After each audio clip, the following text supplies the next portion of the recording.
Welcome back, fellow armchair generals.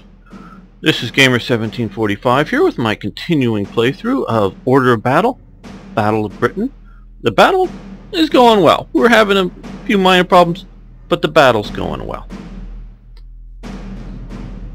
So let's sort out this mess here. Probably should have been zooming in more to get some better images. Okay, 110. Another damaged 110. Bomber, which did me some damage. And fighters that are almost dead. So we're gonna chew up.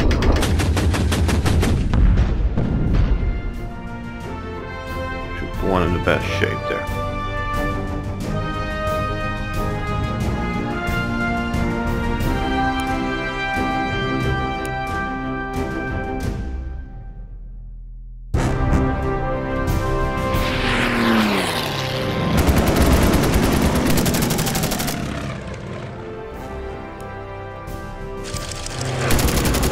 Okay, took down another bomber. They did take out the, I forget exactly what it was there repairing. Okay, got our Spitfires there.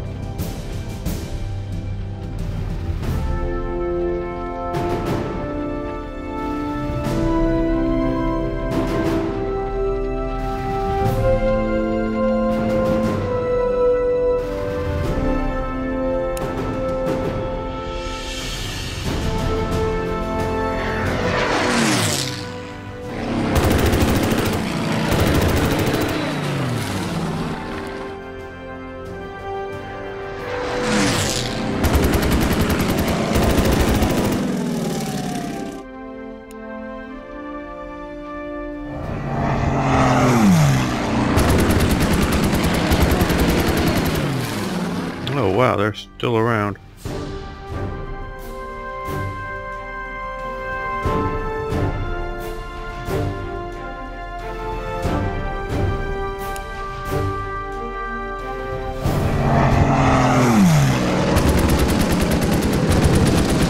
Their attack on London looks like it's not going to go anywhere.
We don't want to lose him, so we're gonna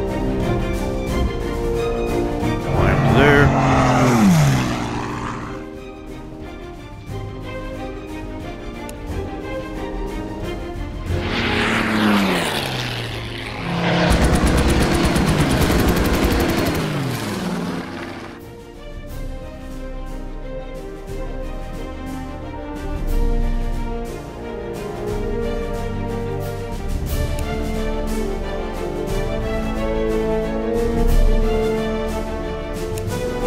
Let's have the Spitfire take on him.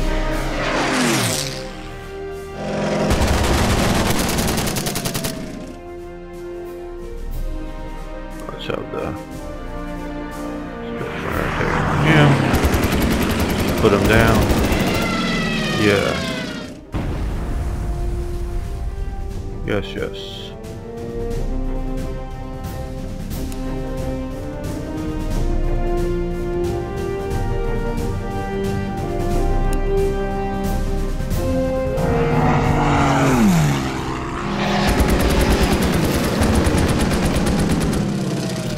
Let's see if we can keep him from making it home alive.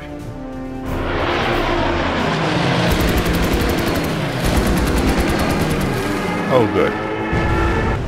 Another one bites the dust. Okay. Well.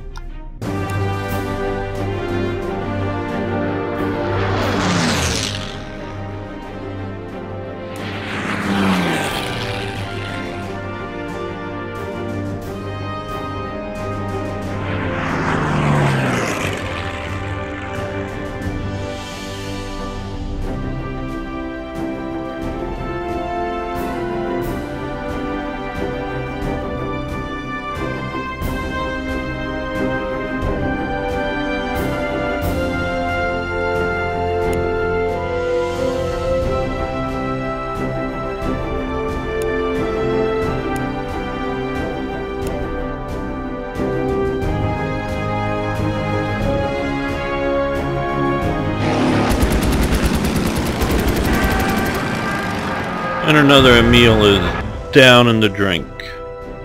Yes. Alright. This will tell us we haven't moved yet. Well, nothing for him to shoot at. I don't know, maybe I should have moved him more over here. Or here, but might have been able to take.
And another safe passage of a convoy in. Alright.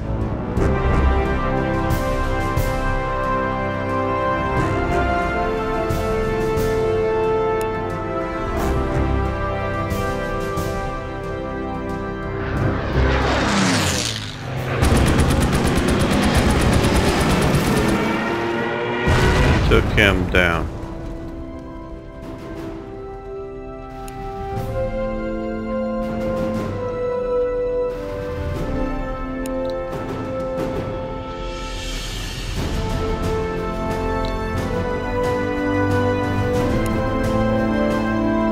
He has to go into land. I don't want to lose him just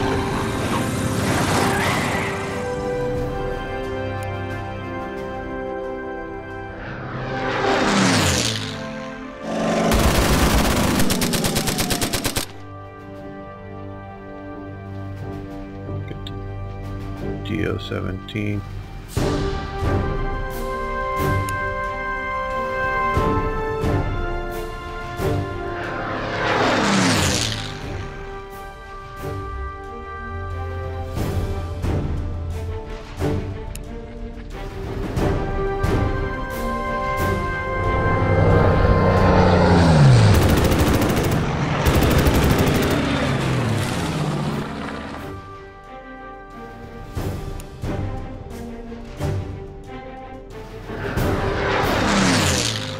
Ju-88. I do like the graphics on this.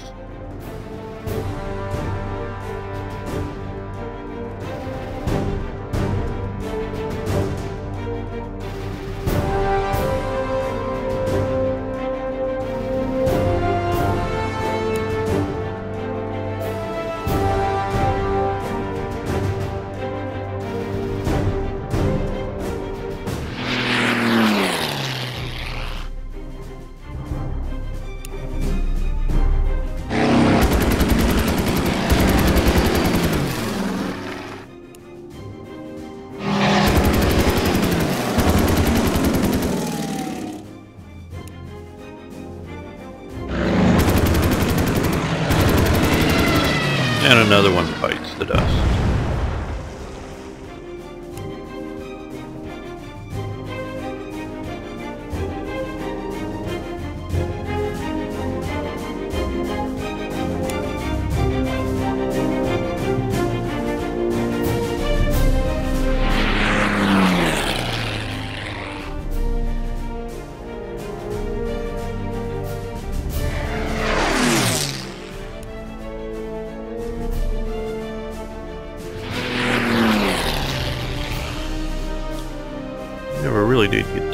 bombing the...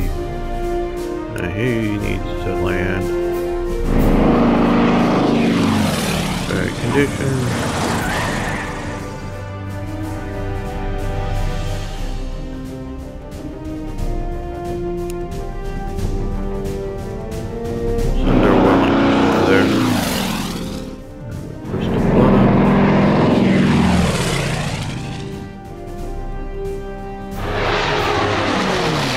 Now I'm escorting the bombers, and that's what they should have, of course, been doing all along.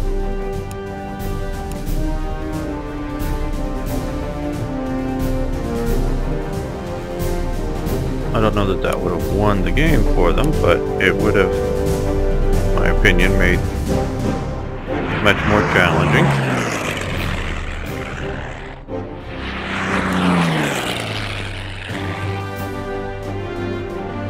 We're going to leave them right where they are.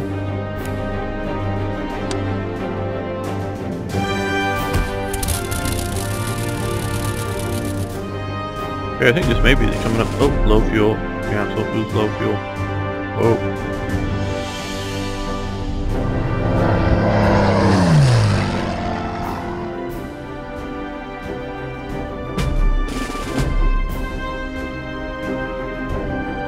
And there's nobody to shoot at. Okay. I think this next turn is the last turn coming up. Another convoy's made it in.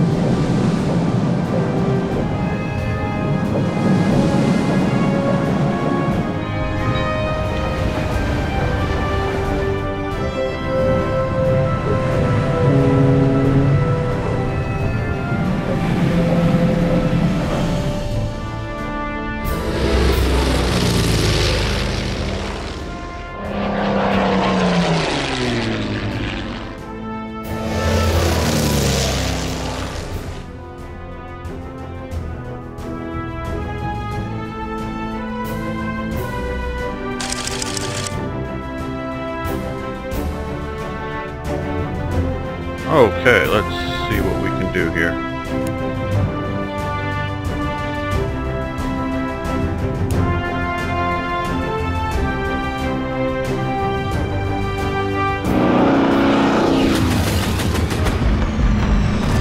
They're not very effective because there's a 20mm Flak 38s where we get the Bofors 40mm, so they should be more effective.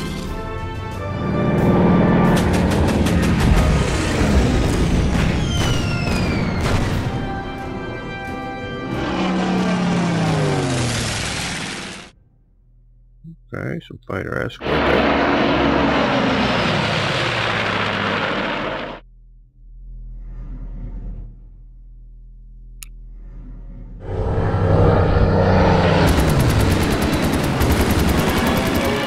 And another Emil down.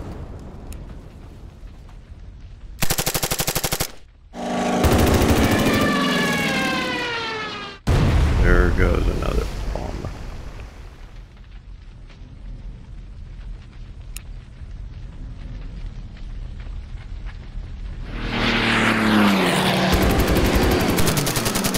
DO-17, still alive and kicking. Barely though.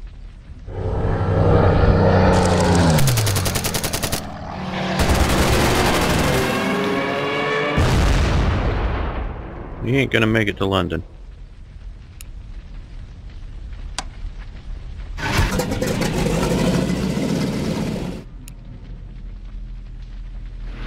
he just take off? Yeah. Oh well.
Inconclusive. Well, what do you know? I thought I did a very good job. Yeah, no, I didn't get their morale. What was it, at 35% when I last saw it? But it's calling this a defeat. Has crippled the Royal Air Force in a seeding bombing.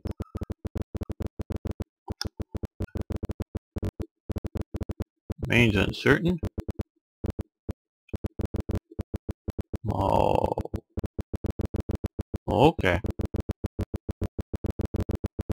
Well, that's it for this playthrough of Order of Battle, Battle of Britain. I did enjoy it. I think, as a bit of a review, I think the, shall we say, time scale is a bit off. I get the, air missions like last a day and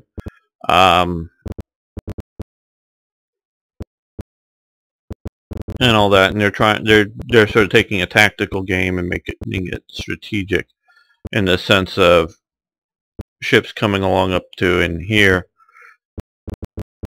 and the aircraft are only obviously up there for a few hours at a time and things like that, and they're trying to simulate speed and range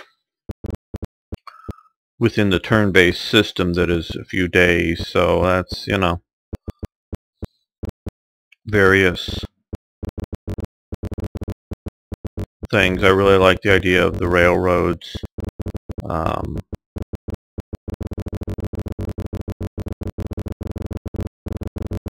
Yeah, it's good. It could be better, I think, even with the engine limitations. Very early on, I got the sense that, here they come with the Stukas coming and dive bombing, and I gotta scramble the aircraft to get them up over the convoys. The mid part of the game, I didn't get the sense of sort of an overwhelming German effort, and it wasn't until the very end in which I really sort of got the feeling of a major German push that put the air to a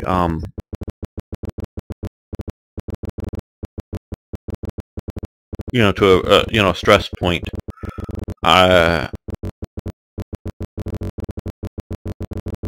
would have much more liked to have seen the ability for them to set up and, like I've commented, better escorting for the bombers. And it was like, I'm saying I like too much. When they were doing the daylight bombing raids coming in, basically the bombers couldn't achieve, because they were thought of as Schnell bombers, fast bombers, and not that they were necessarily faster than fighters, but they were thought to being flying so fast that once you spotted them on the ground, took off, tried to climb up to the altitude and get them, you would never catch them, kind of thing. Now radar, and so the Germans thought you would need to have, patrolling, air cap over Britain and be, from radio reported sightings vectored in, but there would just be a few at a time. What the Germans didn't realize, and they knew about the radar and like what they said in the beginning of this thing, but they didn't understand its impact and how, shall we say, a big of an area that it covered and things. There were elements that they didn't understand beforehand, obviously, but they did know about it. Is that they would see with enough early warning of when the fast bombers were coming in, they could get the fighters up and in position and take them on.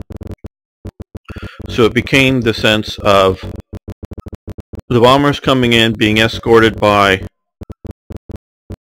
the 110s, which were the destroyers, and the 110s and I know a lot of the viewers come from a Hearts of Iron background. They were the interceptors. They were designed, the 110s were designed to intercept bombers. They were fast, fairly long range, and it was sort of the opposite of what the British with a single engine fighter was to do, is to do, once you got the word that the bombers were coming in, and when a lot of them that were conceived, the fighter was still like a much slower twin-winged, biplane type, highly maneuverable thing. Highly maneuverable plane. The 110 wasn't designed to be that way. It was designed to get up fast, have its twin engines, speed race, be maneuverable, but not highly maneuverable, and come in and attack the bombers. I'm doing nice hand gestures that you're not seeing, of course. And attack the bombers in bombing or in strafing attack situations. And they could do that quite well. What they couldn't do well was mix it up with other fighters, whether biplanes or monoplanes. But they were still better than nothing, because they could do fast runs against enemy fighters that would have to deal with it by obviously mostly dodging out of the way, if you will, from attack runs. So it became a situation where the 109, as they said in the series, had very limited range at the start of this. So they would have, just like to the range of London, taking off from Calais region, just a few minutes and if they really got over the target, I mean just literally a few minutes, and if they got in any sort of dogfight, they would immediately start burning up their fuel, because they're using it at a much higher rate, and have to turn around and go home. So you just sort of engage. The British fighter wasn't necessarily there to take out the German fighter. They were there to take out the bombers, because the bombers were what was doing the advantage. So if they could just dodge briefly, they could run out the fuel time for the 109s, and the 109 would either have to say, think, I'm going to stay in this fight to kill the enemy, and then bail out at some point, because I'm not going to make it home with lack of fuel. Or they're going to have to break it off and head back. And then once they do that, the bombers were no longer escorted. So they had to have the 109s operate as escort, and as I was saying, is they weren't very effective in escort. So in essence, they were using 109s to escort in the 110s at least part of the way. So it was sort of a fuel attrition situation, and so they were had that as a serious issue. So I would have liked to have seen the situation in which the German human player AI create a flotilla, bring it up there, bring it in together, escort in, and I gathered the biggest problem with the fighter or the airplane and fuel usage seems fuel usage is based upon distance traveled, not time, meaning a good game would have used since maybe burn more fuel for each engagement, but if it didn't have an engagement, it just had how many turns it could be up in the air until it had to land.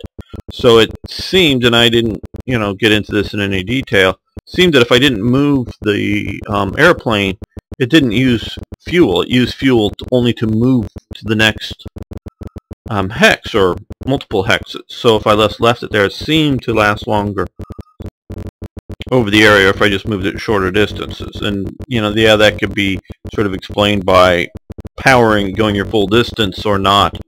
So maybe it's a little more sophisticated. But the idea that, at least until you had the drop tank 109s, you couldn't necessarily escort with the 109s all the way to the target of, say, London, that they'd have to peel off and go back, and then you'd have the chance, but they would still be over London doing some damage, and they would be weakened, and sort of get that whole play in that they would be able to, shall we say, achieve their mission, but you would be eroding them, you know, and then they would have to decide, you know, because at some point during the campaign they should have been able to put together one fully organized push or multiple of them, but you wear them down over the time, and then they either have to do, you know, smaller and smaller raids and that kind of thing. So it could have been done better, I think. And I'm just looking at this from a, you know, the British players situation. They could have easily scripted in, oh, here's a big air fleet, plunk, put it here, with an AI saying, escort, you know, these aircraft, and once the 109s run out of range, they immediately, they don't suicide, they immediately turn tail and head back. So then you would have like a free turn of damaging the bombers before they get to come back, and that type of thing, with only, like, say, the escorts of the 110s. So you know, it's a decent basic free DLC thing, but that's sort of my evaluation of the game in the Battle of Britain. Yeah, sort of, I have to keep the game playing, or otherwise I can't do it. This sort of annoying Morse code thing going on. Sorry about that. Okay, well, I guess that's Order Battle, Battle of Britain. Again, please like the videos and please post your comments. Thanks so much.